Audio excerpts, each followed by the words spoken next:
pahalanya sama dengan baca Al-Quran 83 tahun tanpa henti. Ya. Yasin.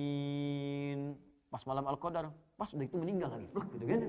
Nah, itu sama dengan baca kalimat itu 83 tahun tanpa henti. Bisa. Yasin, Yasin, Yasin. 83 tahun. Dan itu mushafnya dari Anda gitu. Ya, dari Anda. Itu nilainya tinggi. Jadi teman-teman sekalian, mumpung ada kita sekarang, kondisi masih hidup, maka manfaatkan ini.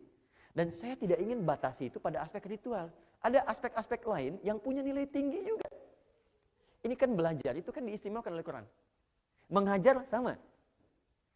Berusaha sama, bekerja. Saya ambil contoh begini. Ada ayat-ayat khusus yang diturunkan oleh Allah memotivasi para pelajar-pelajar muslim. Yang kalau Anda kerjakan itu nilainya bukan 100, bukan 700, tapi syahid. Jihad sama dengan jihad fisabilillah. Contoh, Quran, surah ke-9 ayat 122. Ini ayat khusus diturunkan oleh Allah bagi pelajar-pelajar muslim yang dia niatkan belajarnya untuk kepentingan ibadah. Ini poinnya. Allahu Akbar, tinggi sekali nih, luar biasa. Dan Anda ada di fase itu gitu. Ya, sebagian dari teman-teman. Lihat ayatnya. Wa ma kana al-mu'minuna liyanfiru kaffah falawla nafara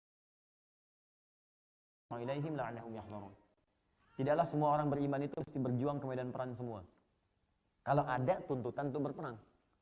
Ya, berperang di sini bukan memerangi orang, tapi membela ketika diserang. Ingat ya, ingat jihad dalam Islam itu bukan melukai orang.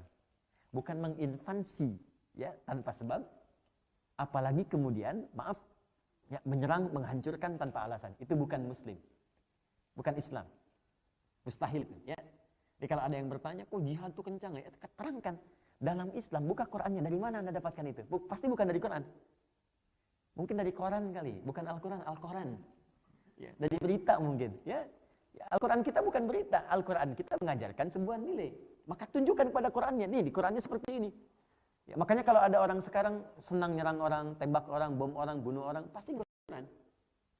Sebab di Quran itu sederhana ya, kalimat begini, orang yang merencanakan pembunuhan pada satu orang beriman saja, itu sama dengan bercita-cita masuk neraka jahanam.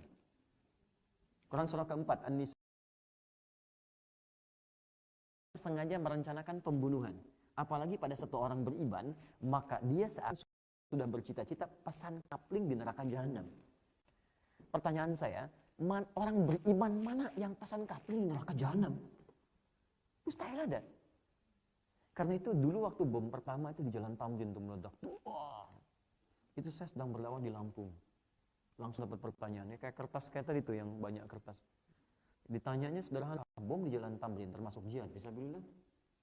Saya bilang, Mas, sependek pengetahuan saya, jihad fisabilillah itu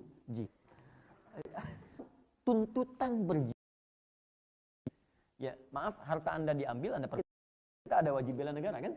Pelajaran kita, jadi bukan sekedar studi. Belajar, yang studinya ini diniatkan untuk beribadah. Jadi kalau cuma belajar, maaf ya, belajar, dan selesai lantas punya gelar, Anda cuma ada yang belajar. Tidak. Di jurusan yang sama. Pertanyaan saya, apa bedanya Anda di hadapan? Maka kaidah dasar yang mesti punya nilai di sisi Allah. Kan aktivitas kita sebagai ibadah. Di telekomunikasi, kemudian bikin sebuah alat komunikasi, bisa statusnya Quran. Ada tentang kajian, ada telepon untuk kasih tahu tentang umrah, ada berita-berita kebaikan. Karena kalau itu hasil karya Anda, maka Anda mendapatkan bagian pahala dari semua ibadah di situ.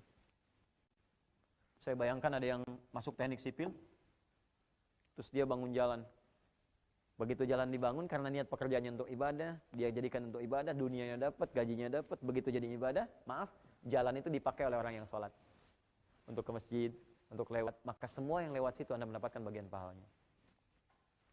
Anda insinyur, jangan bicara desain masjid dulu. Anda mendesain misalnya, bikin yang kecil-kecil lah, bikin pipa, bikin yang baik-baik dan sebagainya, bikin, dipakai di situ orang sholat. Pipanya dipakai untuk air wudhu. Ketika itu digunakan dan hasil karya Anda, maka semua yang wudhu di situ Anda mendapatkan bagian pahalanya. Pertanyaan saya adalah, dari sekian waktu Anda belajar, berapa yang diniatkan untuk ibadah? Dan kita akan meninggal, kita akan pulang. Kita akan wafat.